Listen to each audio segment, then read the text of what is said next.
اس گھر میں واحد ایک ایسا شخص تھا جو اس کا خیال رکھتا تھا۔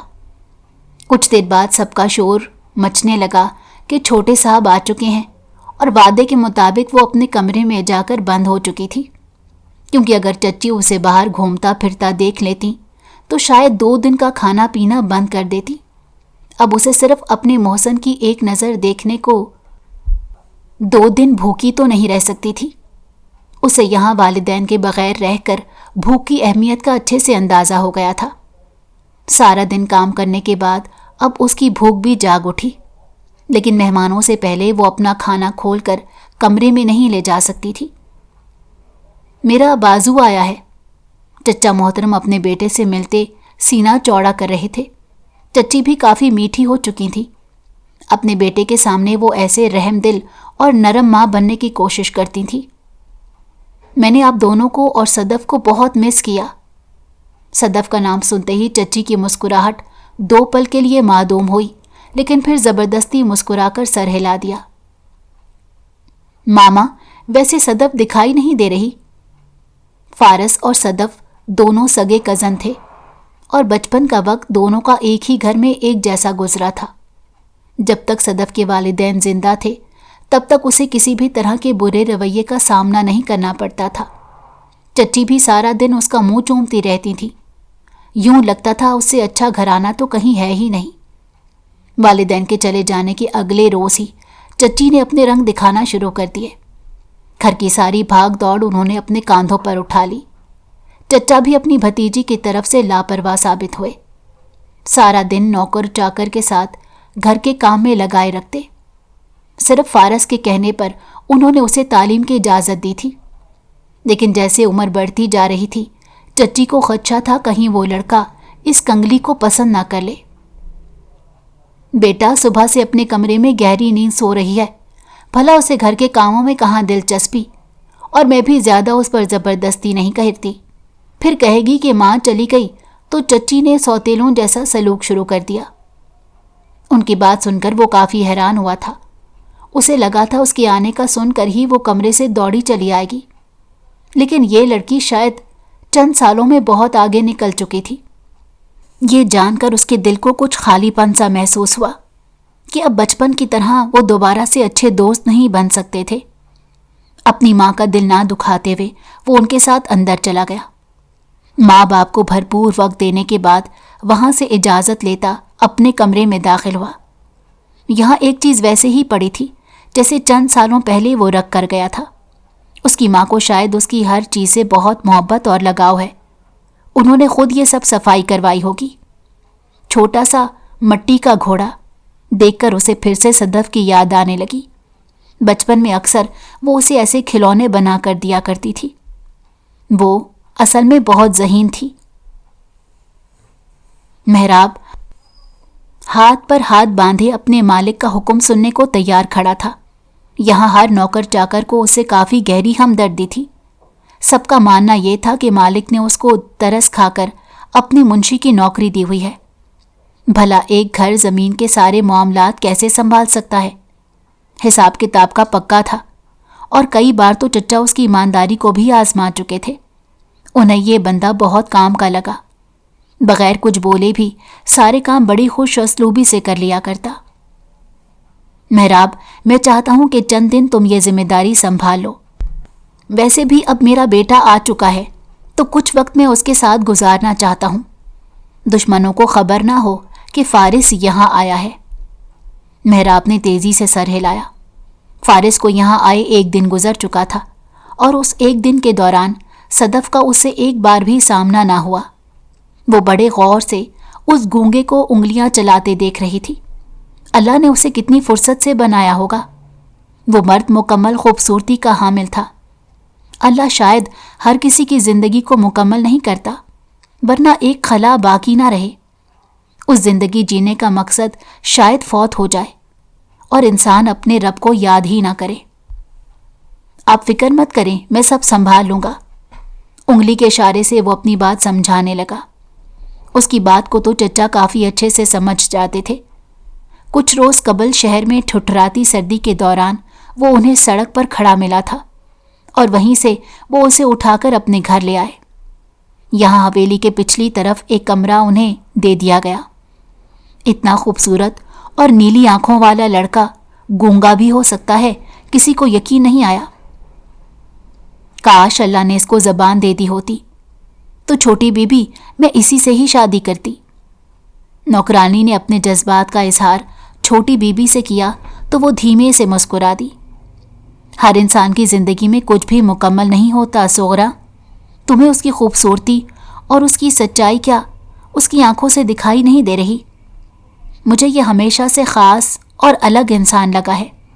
اس نے کبھی اپنی کمیوں کو زندگی پر حاوی نہیں ہونے دیا۔ صغرا اس کی بات سن کر کافی فکر مند ہو گئی تھی۔ کیا واقعی اس انسان کی کوئی فیملی نہیں بنے گی؟ میڈم جی، آپ کی کتابی باتیں مجھے سمجھ آنے والی نہیں، میں تو سیدھی دنیا کی سیدھی انسان ہوں۔ اس کی بات پر وہ دھیمے سے سر ہلا کر دوبارہ اپنے کام کرنے لگی۔ پہلے دن جب وہ یہاں آیا تھا تو اس کی سب سے پہلے ملاقات صدف سے ہی ہوئی تھی۔ چچا جان نے بتایا کہ یہ ان کے پیارے بھائی کی بیٹی ہے۔ ان کے چلے جانے کے بعد اس کا خیال انہوں نے بیٹیوں کی طرح ہی رکھا ہے۔ صدف ہی روز اس کے کمرے تک کھانا پہنچاتی تھی، کیونکہ خود سے زیادہ اسے اس گونگے انسان کا خیال ہوتا۔ وہ شاید کتنے لوگوں کے دل میں باتیں سنتا ہوگا۔ اس طرح کے لوگ اسے ہمدردی کی نگاہ سے دیکھتے تھے۔ سنو، چچا کی بات سن کر وہ باہر جانے لگا تو وہ تیزی سے دوڑتی چلی آئی۔ محراب پلٹا ضرور، لیکن اس نے نگاہ ڈالنے کی کوشش نہ کی۔ دوپہر سے شام ہونے کو آئی ہے، تم نے کھانا بھی نہیں کھایا۔ میں تمہارے لیے گرم کھانا کروا رہی ہوں، اپنے کوارٹر پہنچ جانا۔ محراب نے تیکھی نگاہوں سے اس کی جانب دیکھا، لیکن بولا کچھ نہیں۔ اس کی آنکھوں میں ایک عجیب سا غصہ ہر وقت رہتا تھا۔ صدف کو یوں لگا جیسے اسے اس کا ہمدردی کرنا پسند نہ آیا ہو، لیکن پھر بھی وہ کھانا اس کے کوارٹر تک پہنچا چکی تھی۔ رکو صدف۔ فارس اس کی ساری کارروائی دیکھ کر کافی غصے سے آگ بگولا ہو گیا۔ اس لڑکی کا انتظار وہ کل سے کر رہا تھا، لیکن صدف میڈم کو تو نہ جانے کس بات کا غرور تھا کہ ایک بار بھی سلام کرنے کو نہیں آئی۔ فارس، تم؟ اس کی آواز سن کر وہ اچھی خاصی خوفزدہ ہو چکی تھی، کیونکہ اگر چچی ان دونوں کو ایک ساتھ دیکھ لیتی تو بعد میں صدف کو کڑی سے کڑی سزا ملنی تھی۔ ہاں میں، اور تمہارے پاس گھر کے نوکروں سے بات کرنے کا وقت ہے، ان کا خیال رکھنے کا وقت ہے، لیکن میرے لیے 2 گھڑی نہیں نکال سکتی تم؟ بچپن سے کتنا بدل چکی ہو۔ اماں نے تمہیں کل سے کتنی مرتبہ پیغام بھیجا، لیکن ایک بار بھی تم مجھ سے ملنے کو میرے کمرے میں نہیں آئی۔ اس کی بات پر ہونٹ چباتے ہوئے وہ کچھ بھی نہ بول سکی، کیونکہ جانتی تھی کہ یہاں صفائی دینا بیکار ہے۔ وہ اپنی ماں کے خلاف ایک لفظ پر بھی یقین نہیں کرے گا۔ دراصل پڑھائی میں دماغ اتنا لگ گیا کہ باہر نکلنے کا وقت ہی نہیں ملا۔ ابھی کچھ دیر پہلے کھانا کھانے کو نکلی تھی تو سوچا تم سے بھی مل لوں گی۔ فارس نے افسوس سے اس کو ایک نظر دیکھا، جو بچپن سے بہت بدل چکی تھی۔ خوبصورتی تو اب پہلے سے بھی زیادہ اس کے چہرے پر دکھائی دیتی تھی۔ حسن میں اللہ نے بہت فرصت سے اس لڑکی کو بنایا تھا۔ 2 پل کے لیے وہ اپنے دل کو بے ایمان ہوتا محسوس کر رہا تھا۔ اچھا چھوڑو، یہ بتاؤ کہ تمہاری پڑھائی کیسی جا رہی ہے؟ کسی قسم کا کوئی مسئلہ تو نہیں؟ نہیں، سب ٹھیک ہے۔ وہ بہت نارمل انداز میں بات کر رہی تھی، یوں جیسے کہ جلد از جلد وہ یہاں سے بھاگ جانا چاہتی ہو۔ اس کی دلچسپی اس کی باتوں سے زیادہ اپنے کمرے کے دروازے پر لگی ہوئی تھی۔